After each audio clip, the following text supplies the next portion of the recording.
ಮಧ್ಯಪ್ರಾಚ್ಯ ಧಗಾಧಗ ಹೊತ್ತಿ ಉರಿತಾ ಇದೆ. ಇದರ ನಡುವೆ ಇದೀಗ ನಮ್ಮ ಭಾರತ ದೇಶಕ್ಕೆ ಯಾವ ರೀತಿಯಾದಂತಹ ಹೊಡೆತ ಅಂತ ನಾವಿಲ್ಲಿ ಗಮನಿಸಿದ್ರೆ ಚಿನ್ನ ಬೆಳ್ಳಿಯ ಬೆಲೆಗಳು ನಿರಂತರವಾಗಿ ಏರಿಕೆಯನ್ನ ಕಾಣಿಸ್ತಾ ಇರುವಂತದ್ದು. ಯುದ್ಧದ ಹಿನ್ನೆಲೆ ಚಿನ್ನದ ದರ ಗಗನದತ್ತ ಸಾಗ್ತಾ ಇದೆ.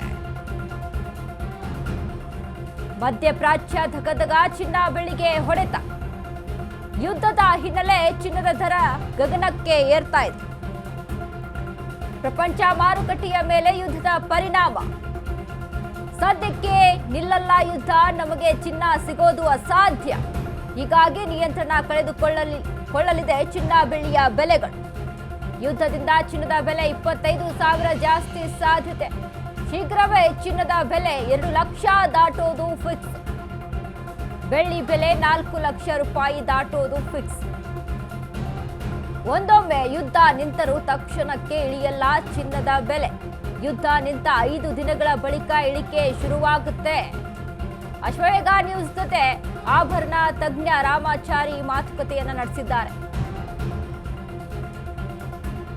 ಮಧ್ಯಪ್ರಾಚ್ಯ ಧಗಧಗ ಅಂತ ಉರಿತಾ ಇದೆ ಒಂದು ಕಡೆ, ಮತ್ತೊಂದು ಕಡೆ ಚಿನ್ನ ಬೆಳ್ಳಿಯ ಹೊಡೆತ ಹೆಚ್ಚಾಗಿದೆ. ಯುದ್ಧದ ಹಿನ್ನೆಲೆ ಚಿನ್ನದ ದರ ಗಗನದತ್ತ ಸಾಗ್ತಾ ಇದೆ. ಪ್ರಪಂಚ ಮಾರುಕಟ್ಟೆಯ ಮೇಲೆ ಯುದ್ಧದ ಪರಿಣಾಮ ಏನು ಅಂತ ನಾವು ನೋಡಿದ್ರೆ ಶೇರ್ಪೇಟೆಯಲ್ಲಿ ಸತತವಾದಂತಹ ಕುಸಿತ ಕಾಣಿಸ್ತಾ ಇದೆ. ಚಿನ್ನ ಬೆಳ್ಳಿಯ ಬೆಲೆಗಳು ಗಗನಕ್ಕೆ ಏರ್ತಾ ಇದೆ.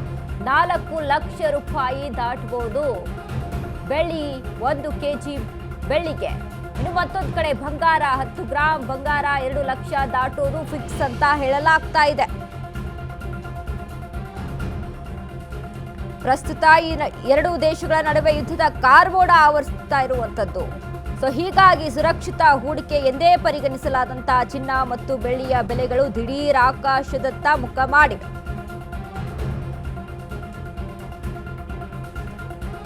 ಭಾರತೀಯ ಎಂಸಿಎಕ್ಸ್ ಮಾರುಕಟ್ಟೆಯಲ್ಲಿ ಚಿನ್ನದ ಬೆಲೆಗಳು ಹೊಸ ದಾಖಲೆಗಳನ್ನ ಸೃಷ್ಟಿಸ್ತಾ ಇರುವಂತದ್ದು. ಈ ಕುರಿತಾಗಿ ಆಭರಣ ತಜ್ಞ ರಾಮಾಚಾರಿ ಮಾತನಾಡಿದ್ದಾರೆ ಅಶ್ವವೇಗ ನ್ಯೂಸ್ ಜೊತೆ.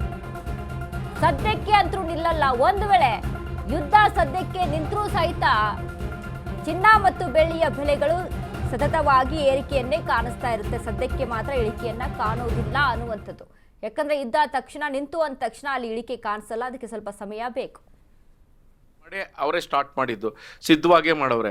ಹಂಗಂತ ಇರಾನ್ ಹತ್ರ ಏನು ಇಲ್ಲ ಅಂತ ಹೂಡಿಕೆದಾರರು ಈಗ ಹೆಚ್ಚು ಪ್ರಮಾಣದಲ್ಲಿ ಖರೀದಿ ಮಾಡೋದಕ್ಕೆ ಪ್ರಾರಂಭ ಮಾಡಿದರೆ ಅದು ಸಹಜವಾಗೇ ಖರೀದಿಯ ಪ್ರಮಾಣದ ಆಧಾರದ ಮೇಲೆ ಚಿನ್ನದ ರೇಟು ಜಾಸ್ತಿ ಹೋಗ್ತದೆ. ಬಟ್ ಇವತ್ತು ಪರವಾಗಿಲ್ಲ, ಇಷ್ಟೆಲ್ಲ ಯುದ್ಧ ಆಗಿ 1 ದಿನದ ಪರಿಣಾಮ ಆದರೂ ಕೂಡ ಒಂದು ಸ್ವಲ್ಪ ಏರಿಕೆ ಇದೆ. ಆ ಸ್ಪೀಡ್ ಏನಿದೆ ಆ ಸ್ಪೀಡು ಅಷ್ಟೊಂದು ತೀವ್ರತರವಾಗಿ ಏನಿಲ್ಲ. ಯಾಕೆ ಅಂತಂತಂದರೆ ಯುದ್ಧ ಬೇಗ ಸಮಾಪ್ತಿ ಆಗುತ್ತೆ. ಇರಾನು ಒಂಟಿಯಾಗಿ ಹೋರಾಟ ಮಾಡ್ತಾ ಇರುವಂಥ ದೇಶ, ಮತ್ತು ಅದರ ವಿರುದ್ಧವಾಗಿರುವಂಥದ್ದು ಪ್ರಬಲ ದೇಶಗಳು.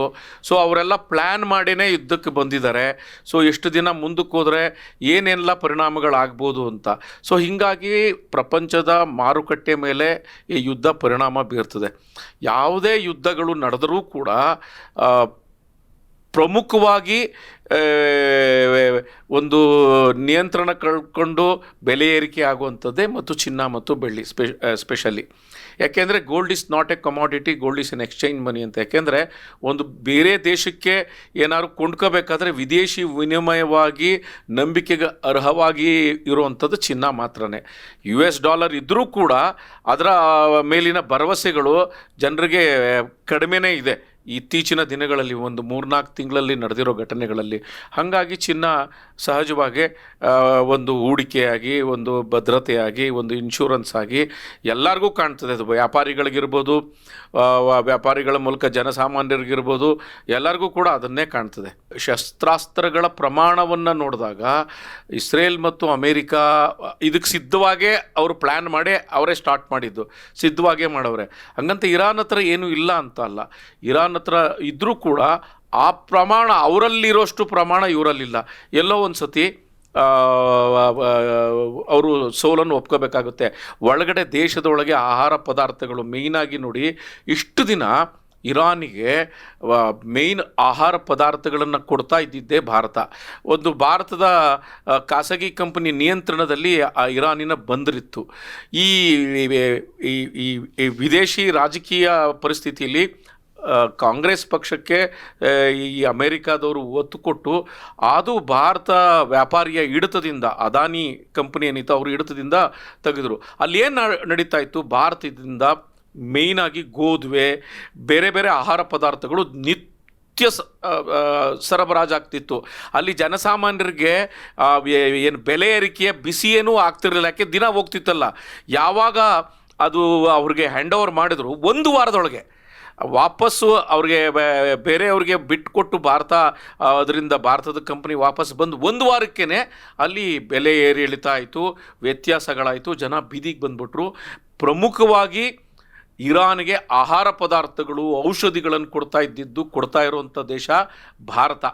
ಆದರೆ ದುರಂತ ಅಂತಂದರೆ ಇವತ್ತು ಬೇರೆ ಬೇರೆ ಮುಸ್ಲಿಮರು, ಭಾರತದ ಮುಸ್ಲಿಮರು ಕೂಡ ಇದನ್ನೇನನ್ನೂ ಗಮನಿಸದೆ ಭಾರತದೊಳಗೆ ಅವರು ಪ್ರತಿಭಟನೆ ಮಾಡುವಂಥದ್ದು ಬೇರೆ ವಿಚಾರ, ಅದನ್ನು ಯಾರೂ ಇಲ್ಲ ಅಂತ ಏನು ಹೇಳಕ್ಕೆ ಹೋಗೋದಿಲ್ಲ.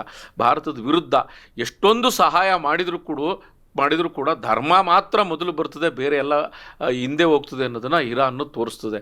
ಸೊ ಹಾಗಾಗಿ ಈ ಯುದ್ಧ ಜಾಸ್ತಿ ದಿನ ನಡೆಯಲ್ಲ, ಜಾಸ್ತಿ ದಿನ ನಡೆಯೋಕ್ಕೆ ಸಾಧ್ಯನೇ ಇಲ್ಲ ಅನ್ನೋದೊಂದು ಎಲ್ಲರ ಅಭಿಪ್ರಾಯ. ಬೇಗ ನಿಲ್ಲಿ ಅಂತ ನಾವು ಪ್ರಾರ್ಥನೆ ಮಾಡ್ತೀವಿ. ಈಗ ಆದರೂ ಕೂಡ ಚಿನ್ನ ಮತ್ತು ಬೆಳ್ಳಿ ಏರಿಕೆ ಕಡಿಮೆ ಆಗಬೇಕಾದ್ರೆ ಮಿನಿಮಮ್ ಯುದ್ಧ ನಿಂತು 1 ವಾರದಿಂದ 10 ದಿನ ಟೈಮ್ ತಗೋತದೆ. ಹೂಡಿಕೆದಾರರು ಈಗ ಹೆಚ್ಚು ಪ್ರಮಾಣದಲ್ಲಿ ಖರೀದಿ ಮಾಡೋದಕ್ಕೆ ಪ್ರಾರಂಭ ಮಾಡಿದರೆ